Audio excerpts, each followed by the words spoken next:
Olá, queridos professores da nossa rede municipal de educação. Aqui quem fala é a professora Eliana Cardoso e eu estou aqui com você hoje, bem pertinho, mesmo à distância, para a gente conversar um pouco sobre reprovação escolar. Qual a sua concepção em relação à reprovação escolar? Qual o seu olhar? Antes de eu começar a falar, eu queria aqui deixar uma reflexão para você. Eu não estou aqui para mudar a sua concepção, para lhe ensinar sobre algo que você já sabe ou não sabe. Eu estou aqui apenas para trazer um conteúdo, trazer um material para que você possa agregar ao conhecimento que você já tem. E ao final, você vai refletir se isso vai servir para você ou não, certo? Nós vamos falar hoje sobre um olhar psicopedagógico sobre a reprovação escolar. Você tem o seu, eu tenho o meu, os professores aí ao seu lado também têm o deles. Só que hoje eu quero trazer a reprovação aos olhos da área da psicopedagogia, que é a área que eu atuo. Então vamos lá? Preparados? Prontinhos para a gente começar? Então vamos lá. Eu gostaria muito de estar presentes aí com vocês, mas quero deixar aqui o meu grande abraço a todos vocês que estão reunidos aí ou sozinhos para estudar esse material que eu espero que seja de grande importância para o conhecimento de vocês, certo? Vamos lá então. Para a gente começar, eu quero que vocês reflitam nessa frase. Antes de reprovar, o que nós devemos pensar? Você acha que a reprovação é algo que a gente deve fazer por impulso ou a gente tem que refletir antes de reprovar? Vamos lá? Olha só. Por que os alunos não aprendem? O que acontece? Será que é porque o aluno não quer? Será que é porque o aluno é preguiçoso? Ou será que porque ele simplesmente não está interessado? Então, há várias questões que envolvem esse simplesmente não aprender. Olha só, existe uma grande diferença entre transtorno de aprendizagem e dificuldade de aprendizagem. O que é um transtorno de aprendizagem, Eliana? O transtorno é algo que nós podemos dizer que é uma condição neurológica. É algo permanente. O aluno, ele nasce com essa condição, ele pode sair um pouco desse espectro, como a gente fala, mas ele vai sempre ter essa condição. As terapias, às vezes as medicações fazem com que aquele aluno ele possa avançar um pouco na sua aprendizagem, mas ele tem essa condição neurológica, ou seja, se a gente fosse resumir, é algo mais interno. Ok? E a dificuldade de aprendizagem. A dificuldade de aprendizagem ela é muito ampla. A gente pode dizer assim, que é algo externo, certo? Pode ser a proposta pedagógica, pode ser alguma condição física, enfim, há várias situações que isso pode causar uma dificuldade de aprendizagem para mim. Isso não quer dizer que quem tem transtorno de aprendizagem não tenha dificuldade, certo? Vamos avançando aqui. A dificuldade de aprendizagem é ela que nós vamos falar agora. Essa dificuldade ela pode ser sensorial, ela pode ser auditiva, física, voltada para as questões mais dos nossos 5 sentidos. Se a criança tem alguma dificuldade auditiva, se ela tem algum problema auditivo que de repente o professor ou até mesmo os pais não observam, isso vai dificultar a sua aprendizagem.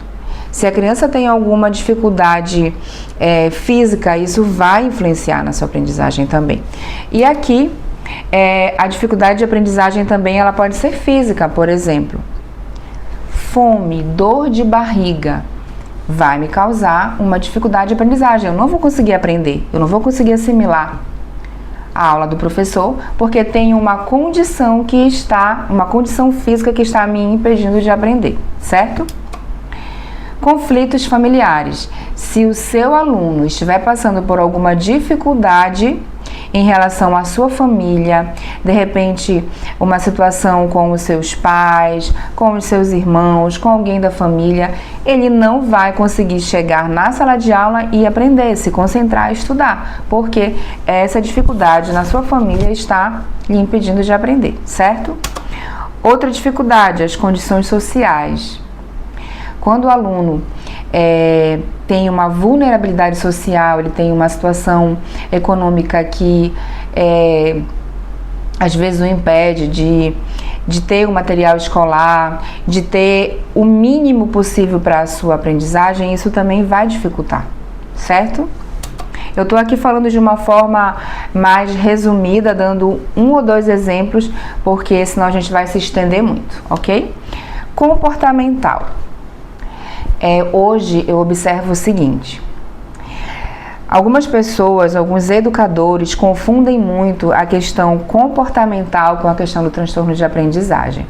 Porque o menino não para quieto, porque o menino é assim, ele não sossega na cadeira e ele tem hiperatividade. Transtorno do déficit de atenção e hiperatividade, desculpem, o TDAH, ele é um transtorno, é algo interno, é uma condição.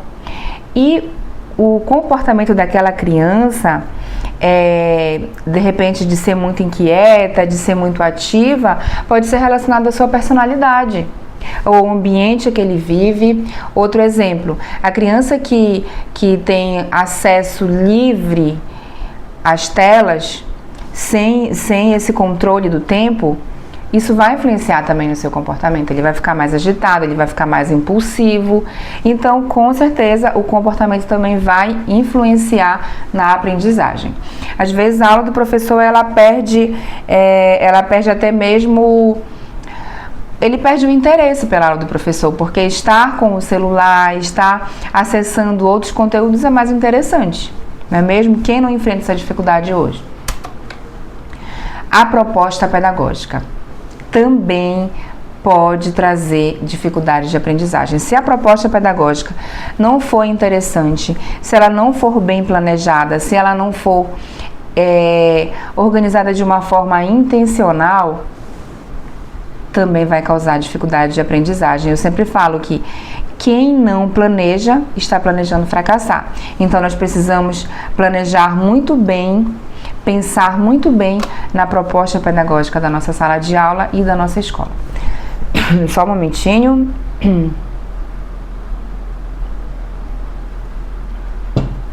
Outra, abuso sexual e outras formas de violência. Isso daí a gente nem precisa comentar tanto, não é mesmo?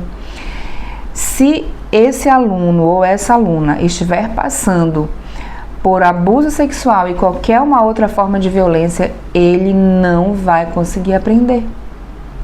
E aí eu abro aqui um parêntese para que nós, enquanto educadores, nós possamos ter esse olhar mais sensível aos nossos alunos. Se esse aluno ele está passando por essa condição, ele não vai conseguir se concentrar, porque o mais importante é uma questão de sobrevivência, é uma questão física, mental, psicológica, ele não vai conseguir aprender, certo? Outra, privação afetiva. Há alunos que gostariam muito mais de um abraço e atenção do professor do que simplesmente aprender a disciplina que ele está passando. Quantos alunos não passam por essa situação na nossa sala de aula e nós não damos atenção e a gente não observa, não tem esse olhar atento para isso? Então, privação afetiva também é uma condição que pode causar dificuldade de aprendizagem. Fatores internos. Emocionais, de repente essa criança está passando por uma separação de pais, se essa criança de repente foi abandonada, enfim, há várias questões que emocionalmente essa criança não está bem, psicologicamente essa criança não está bem, isso também vai fazer com que ela não aprenda. E eu dei aqui apenas alguns exemplos, dentre vários outros exemplos que nós temos que podem causar dificuldades de aprendizagem. Eu falei antes de reprovar. Agora eu quero que você observe antes de avaliar. Tá bom? Vamos refletir um pouco sobre qual é a função da avaliação.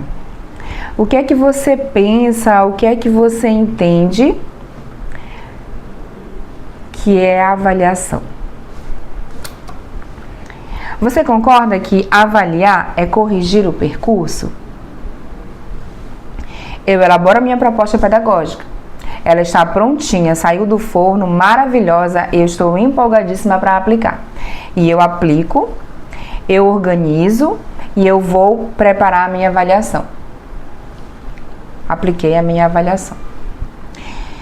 Só que eu verifico que houve muitas situações que parece que meus alunos não aprenderam. A minha avaliação está me mostrando que eles não aprenderam. Então, eu tenho que pensar que a minha avaliação é para corrigir o percurso. Peraí, então tem algo que não está fluindo. O que eu tenho que rever aqui? Erradamente, nós, alguns educadores, que eu espero que seja uma minoria na nossa rede de ensino, ainda tem aquele pensamento de que a avaliação ela é seletiva. Eu estou avaliando para selecionar os bons e os ruins, os que sabem e os que não sabem. Eu gosto muito do Cipriano Lucchesi, que para mim é um teórico excepcional na área da avaliação. Eu me deparei com ele quando eu ainda estudava na minha graduação. E eu aprendi muito, estudei muito e indico Cipriano Lucchesi para que vocês possam se aprofundar mais nesse assunto de avaliação. Então, a avaliação, ele nos diz que ela tem que ser diagnóstica. Você vai ao médico, você tem um problema de saúde. Então, você vai fazer um diagnóstico para verificar onde é que está o problema, para que você possa agir diretamente com a medicação, com o tratamento para solucionar aquele problema. Assim é a avaliação. Você tem que organizar, você tem que preparar essa avaliação de forma que ela venha pontuar para você onde é que está o problema. E aí, com isso, você quer chegar ao final do percurso, que é lá ao final do ano, a aprovação dos seus alunos, mas você precisa rever como é que você está avaliando esse percurso. Se ele está selecionando e excluindo, ou se ele está incluindo, que é a proposta da avaliação diagnóstica, certo? Quando a gente passei o dia todo falando, e agora a garganta já está querendo falhar. Mas vamos lá.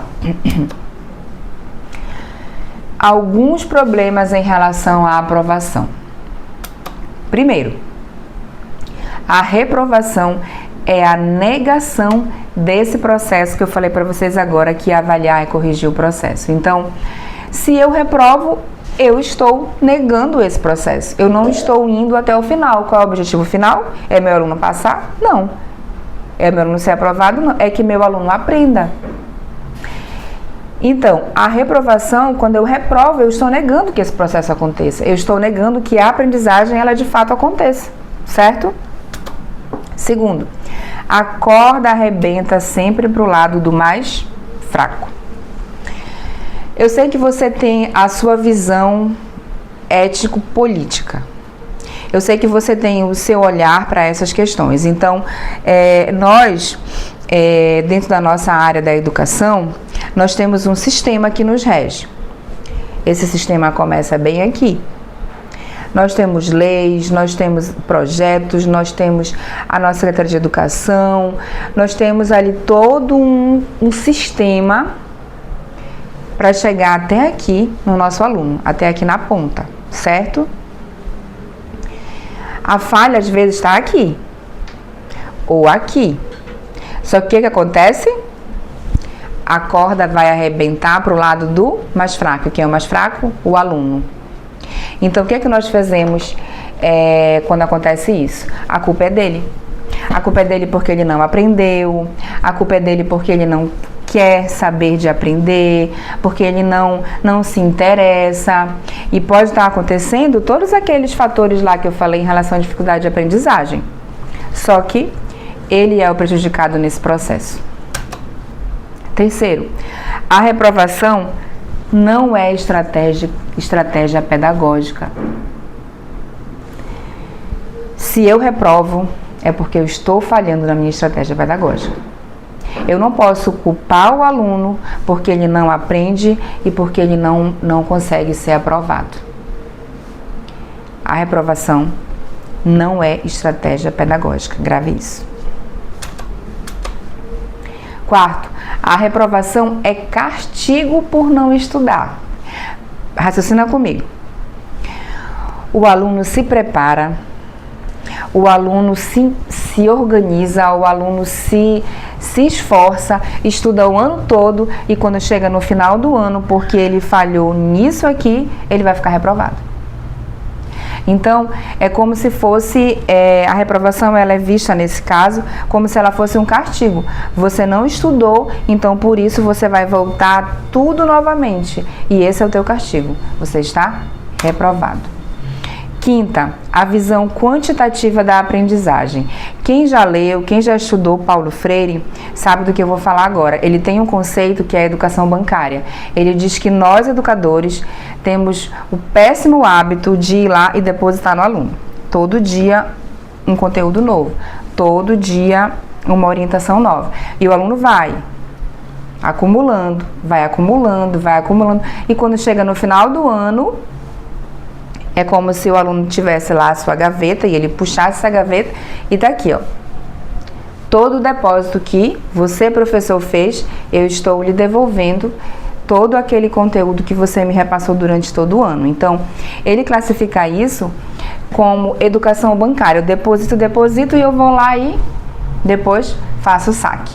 Então, essa visão quantitativa da aprendizagem, ela também faz com que você tenha essa concepção sobre a reprovação.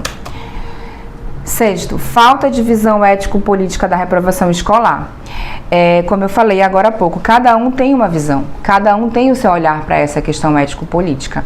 E eu não quero adentrar nesse assunto, eu não quero falar mais porque é algo que seria uma aula só sobre isso.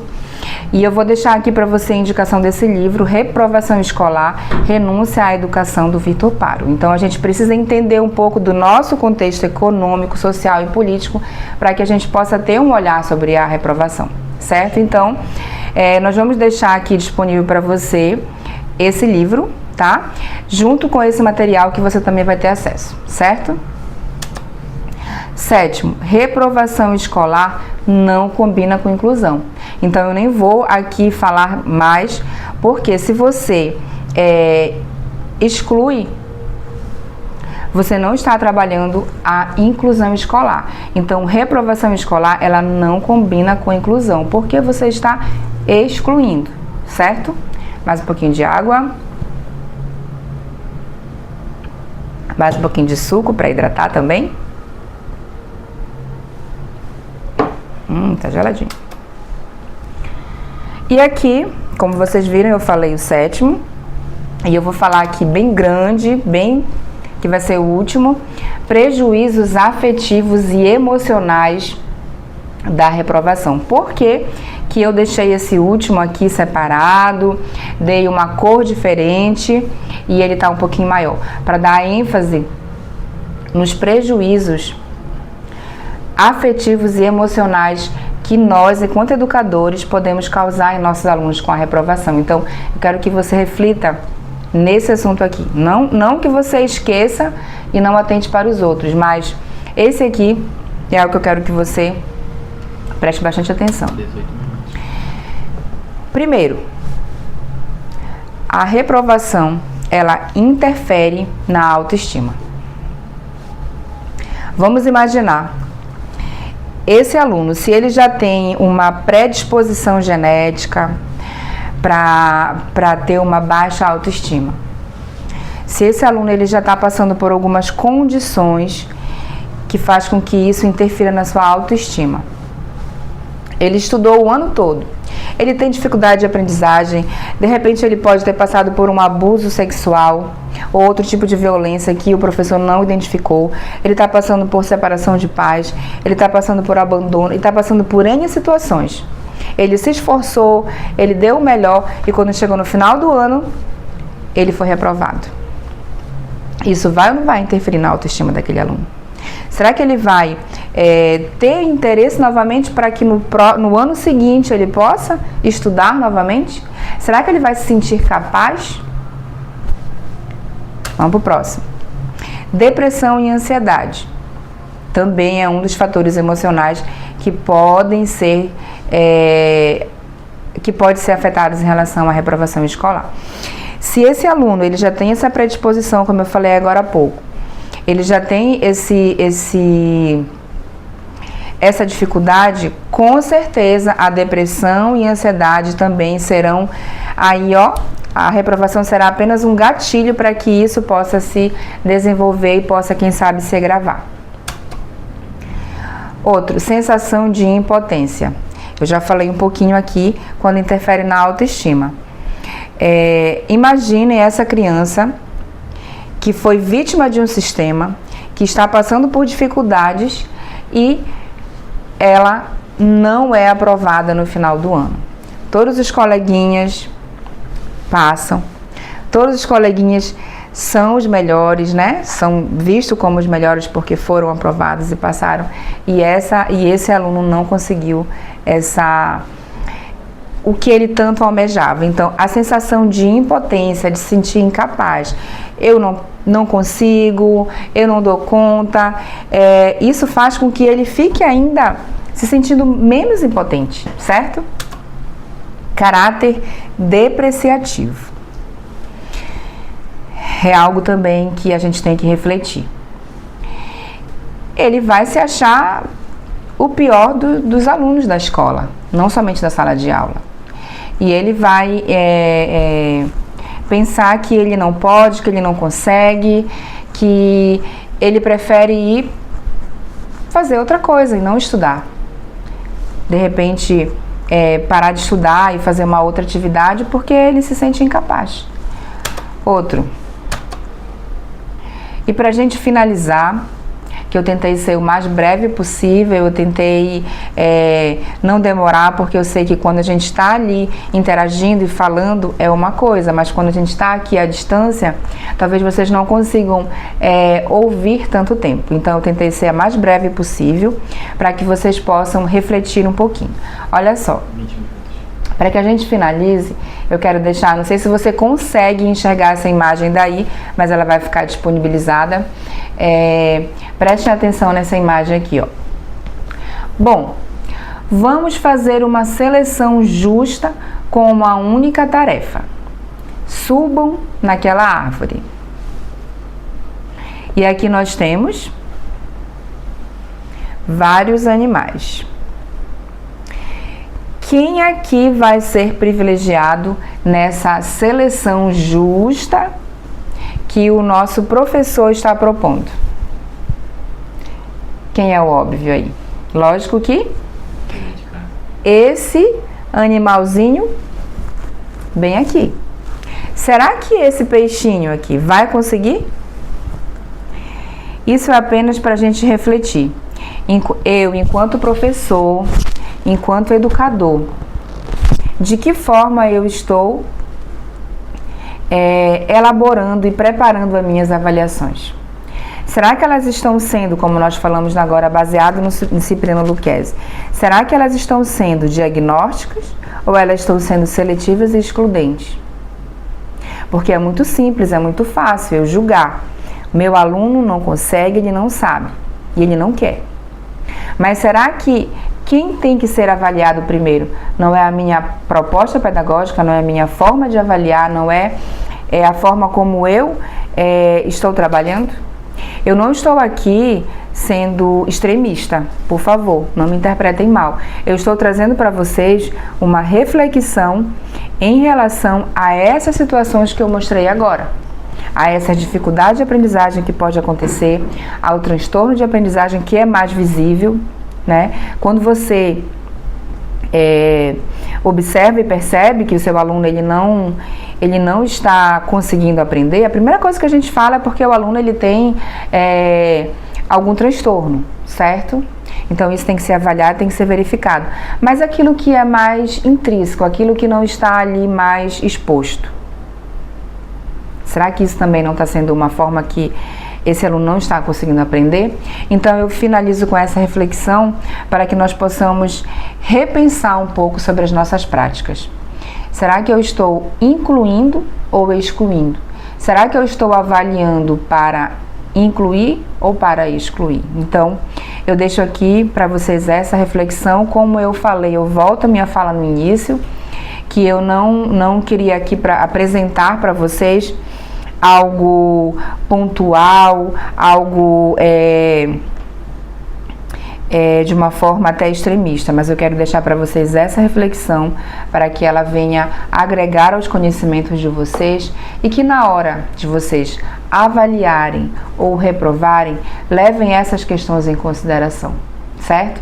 Deixo aqui o meu abraço, muito obrigada para vocês que estão aí acompanhando e até a próxima.